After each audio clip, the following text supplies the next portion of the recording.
Perkenalkan, nama saya Nurul Ilmi. Saya akan menjelaskan tentang prinsip pembelajaran multimedia. Elemen multimedia teks. Teks adalah elemen multimedia yang paling dasar. Teks terdiri atas gabungan kata yang digunakan untuk mengekspresikan suatu pesan atau informasi. Pilihan kata yang tepat akan memudahkan menyampaikan pesan kepada pengguna. Pemanfaatan teks dalam sajian multimedia sangat banyak. Bahkan bisa dikatakan bahwa hampir setiap produk multimedia pasti mengandung elemen teks. Teks sering digunakan untuk menyajikan isi, penjelasan, menu, label, caption, dan lain-lain. Font atau jenis tulisan. Atribut yang terkait dengan teks adalah jenis dan ukuran font. Untuk menyajikan konten pembelajaran sebaiknya menggunakan jenis font yang jelas, tegak, dan tidak berkait. Menurut berbagai penelitian tentang tipografi, keluarga font sans serif memiliki tingkat keterbacaan lebih baik dibanding dengan font serif. Jenis font ini sangat baik untuk menampilkan teks dalam bentuk digital di web atau layar komputer. Jenis font ini cocok untuk menyajikan bahan ajar yang dibaca oleh anak. Contohnya, dalam keluarga sans serif adalah Arial, sedangkan contoh serif adalah Times New Roman. Elemen gambar. Gambar adalah image dua dimensi yang dapat dimanipulasi oleh komputer, misalnya berupa foto, grafik, ilustrasi, diagram, dan lain-lain. Gambar bermanfaat untuk visualisasikan konsep verbal atau abstrak.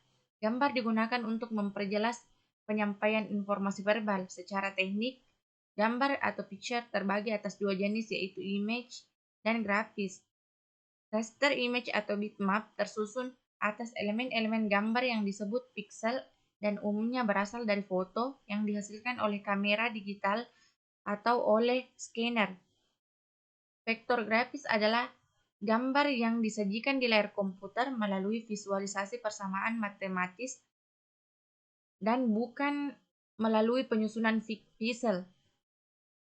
Perbedaan secara awam yang biasa diamati antara kedua jenis adalah bila gambar vektor diperbesar, tampilannya tetap tajam.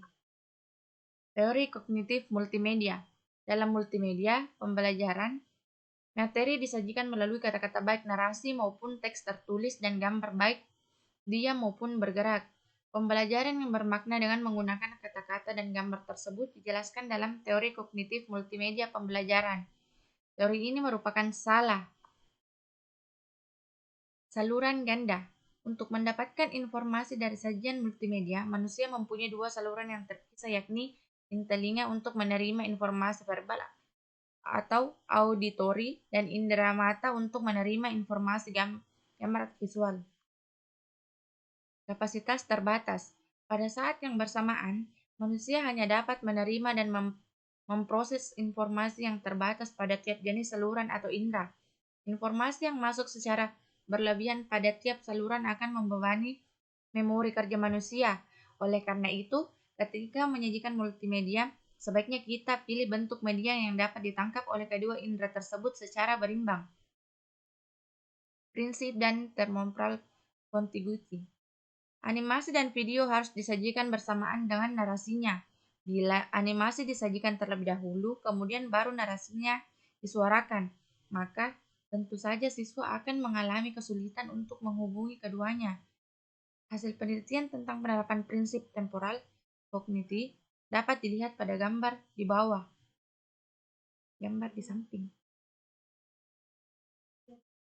Prinsip koherensi. Kata, gambar, suara, video yang tidak penting dan relevan sebaiknya dihilangkan karena materi menarik yang tidak relevan dapat menghalangi pembelajaran. Hal ini disebabkan karena siswa mempunyai sumber daya memori yang terbatas, sehingga materi yang tidak penting akan membebani memori mereka.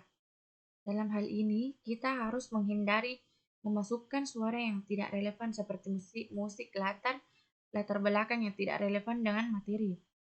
Musik latar belakang bisa membebani memori kerja siswa, khususnya bila siswa sedang mengalami beban pemrosesan kognitif yang berat. Kita juga harus menghindari memasukkan kata-kata atau kalimat yang indah tetapi tidak relevan karena akan mengganggu dan tidak meningkatkan pemahaman atas materi utama. Demikian juga dengan gambar dan video yang tidak relevan. Kita harus berusaha untuk